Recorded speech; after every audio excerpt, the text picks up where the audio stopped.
মানুহখিনি ডিচি তাত আছে জানে, কিন্তু তেওঁ কিহৰ সাহসত কি হেৰিত একেবাৰে এজন গোৰ্খা সম্প্ৰদায়ৰ লোকক তেওঁ ভাৰতীয় নহয়, তুমি নেপাললৈ যোৱা, তোমাৰ অৰিজিনেল ঘৰ ক'ত হয়, আৰু বহু ধৰণৰ সেই ধৰণৰ যিবিলাক বাক্য ক'লে, সেই কথাটো আমি কিন্তু এনেধৰণে ল'ব পৰা বিচৰা নাই যে এইটো ডিচিয়ে কৈছে। ডিচিয়ে এই ক'ব নলগা কথাখিনি নিশ্চয় জানে, এইটো ক'ব নোৱাৰে। আমাৰ সন্দেহ হৈছে ইয়াৰ পিছত আৰু আঁৰত কোনোবা আছে, ইয়াৰ আঁৰত কোনোবা আছে, কোনোবা চৰকাৰ পক্ষ নিশ্চয় থাকিব লাগিব, আমাৰ সন্দেহ। আৰু যাৰ কাৰণে এইটো এটা হেৰি কয় টেষ্টিং, এই আপোনাৰ ড্ৰাই টেষ্ট বুলি কয়, টেষ্ট কৰোঁতে প্ৰথম হয়তো চৰকাৰে টেষ্ট কৰিছে যে এইখিনি মানুহে কি কৰিব, কি ক'ব, এটা টেষ্টিং আৰম্ভ কৰি দিছে। আৰু লগে লগে তেখেতক বদলি কৰি দিলে। এটা গোৰ্খা মানুহখিনি যেতিয়া জাগি উঠা দেখা পালে তেখেতে বদলি কৰি দিলে। কিন্তু বদলি কৰি দি শেষ নহয়, আমি কৈ আছোঁ তেখেতে বদলি কৰিছে। আমি জানো কিয়, BTCত ইলেকশ্যন আছে। এই ৰিয়েকশ্যন যদি হৈ যায় খুব বেয়াকৈ ৰিয়েকশ্যন হ'ব পাৰে, আৰু দলীয়ভাৱে মুখ্যমন্ত্ৰীয়ে লোকচান ভৰিব লগা হৈ যাব পাৰে, আৰু হ'ব। সেইকাৰণে তেখেতে বদলি কৰি দিলে। কিন্তু বদলি কৰি দিয়াটো মুখ্য হেৰি নহয়। তেওঁ নৰ্মেলি এজন ডিচি এঠাইৰ পৰা আন ঠাইলৈ বদলি হ'ল, কিবা কোনো ডাঙৰ কথা নহয়।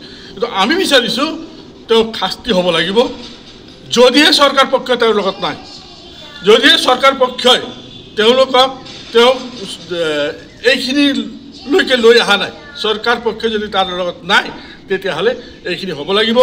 আমি কিন্তু এতিয়াও আমাৰ বিশ্বাস হৈ আছে যে এই গোটেইখিনি কাৰ্যকলাপত চৰকাৰ পক্ষ জড়িত হৈ আছে। সেইকাৰণে তেখেতক আমি বিচাৰিছোঁ হেৰি নহয়, ট্ৰেন্সফাৰ নহয়, শাস্তি লাগে। আমাৰ দাবী এইটো। পৰিতাপৰ বিষয়, দুৰ্ভাগ্যজনক বিষয়। এগৰাকী উচ্চপদস্থ প্ৰশাসনিক বিষয়া এগৰাকীক যিটো বক্তব্য, যিটো অডিঅ' কল ভাইৰেল হ'ল, সেইটোক লৈ আজি এনেদৰে অৱস্থান ধৰ্মঘট কৰাটো বৰ অসমখনৰ কাৰণে বৰ দুৰ্ভাগ্যজনক। ইয়াত কোনো এটা বিশেষ জাতিৰ কথা নহয়। এগৰাকী জিলাৰ উপায়ুক্ত হ'ল সৰ্বেসৰ্বা। তেওঁৰ যিটো আমি কিবা এটা হ'লেই এখন মেমৰেণ্ডাম দিবলগীয়া হ'লেও জাতিৰ বিভিন্ন সমস্যাই হওক, এগৰাকী ডিচিৰ ওচৰলৈ আমি যাম। কিন্তু তেনে ক্ষেত্ৰত এগৰাকী জিলা উপায়ুক্তই যিটো ভাষ্য আমি সকলোৱে শুনিছোঁ যেন তেখেত সুস্থ নহয়। তেনেগৰাকী ব্যক্তিক এনে এটা আসনত ৰাখা কিয় হৈছে? এই আসনত অধিষ্ঠিত হ'ব পৰা এই যিটো তেওঁক চকীখন দিয়া হৈছে, সেই চকীখনৰ যোগ্যতা তেখেতৰ নাই। এগৰাকী যদি শিক্ষিত, শাৰীৰিক আৰু বৌদ্ধিকভাৱে যদি সুস্থ তেওঁ হ'লে তেতিয়াহ'লে এনেধৰণৰ বক্তব্য, তেওঁ নিন্দনীয় কটু বক্তব্য কেতিয়াও নকৰিলেহেঁতেন। গতিকে আপোনালোকৰ জৰিয়তে সমগ্ৰ অসমবাসী আমি সকলোৱে দুখ পোৱা এইটো দুৰ্ভাগ্যজনক ঘটনা হৈছে, আৰু ইয়াক তীব্ৰ ভাষাৰে গৰিহণা দিছোঁ আৰু নিন্দা কৰিছোঁ। আৰু প্ৰথমতে এনেধৰণৰ কাণ্ডৰ পুনৰাবৃত্তি নহ'বৰ কাৰণে আহ্বানো জনাইছোঁ। অসম চৰকাৰে এইগৰাকী জিলা উপায়ুক্তক ৰদ বদল কৰি শাস্তি দিলেই নহ'ব। তেওঁক এটা ঠাইৰ পৰা ধুনীয়াকৈ আজি বিদায় সম্বৰ্ধনা কৰি আমি ফটো দেখা পাইছোঁ, তেখেতক সুন্দৰকৈ বিদায় সম্বৰ্ধনা জনোৱা হৈছে। আমি কোনখন অসমত বাস কৰি আছোঁ? জ্যোতিপ্ৰসাদ বিষ্ণুৰাভাদেৱে বহু বছৰ আগতে লিখি থোৱা, আমাৰ ভূপেন হাজৰিকাদেৱে বহুত দিন আগতে লিখি থৈ যোৱা তেখেতৰ শব্দবিলাক যেন আজি কাৰ্যত পৰিণত হৈছে অসমখনত। মানুহে মানুহৰ বাবে জীয়াই থকাৰ সময় আহিছে এতিয়া। আমি আজি ওদালগুৰিত আছোঁ। আমি এইজন ব্যক্তিৰ নাম ল'বই লাগিব, যিগৰাকী গোৰ্খা সন্তান, ভাষা সেনানী তাৰাপতি উপাধ্যায়। সেইগৰাকী ব্যক্তিৰ অৰিহণা ওদালগুৰি জিলাত সকলোৱে স্বীকাৰ কৰিব লাগিব। অকল নেপালী ভাষাত নহয়, অসমীয়া ভাষাটো তেখেতৰ কলম যিদৰে চলিছিল, সেই তীক্ষ্ণ কলমৰ ক্ষেত্ৰত আজি তেখেতক ভাষা সেনানী নামেৰে সম্বোধন কৰা হৈছে। আপোনালোকে দেখিছে যোৱা নিৰ্বাচনতে আমি কথাটো ক'ব পাৰোঁ, যিটো পঞ্চায়ত ইলেকশ্যন হৈ গ'ল, সেইটো ইলেকশ্যনত জানো সুস্থ গণতান্ত্ৰিক পদ্ধতিৰ এটা যিটো ৰাজনীতিক ব্যৱস্থাত যিটো ধৰণে নিৰ্বাচন হ'ব লাগে, তেনেকৈ জানো আমি দেখা পালোঁ? গতিকে আহি থকা যিখিনি নিৰ্বাচন আছে, ইয়াত মই এতিয়া ৰাজনীতিৰ প্ৰেক্ষাপটত আনি কথাখিনি সাঙুৰিব নিবিচাৰোঁ। এয়া এটা জাতিৰ আত্মসন্মানৰ কথা আছে।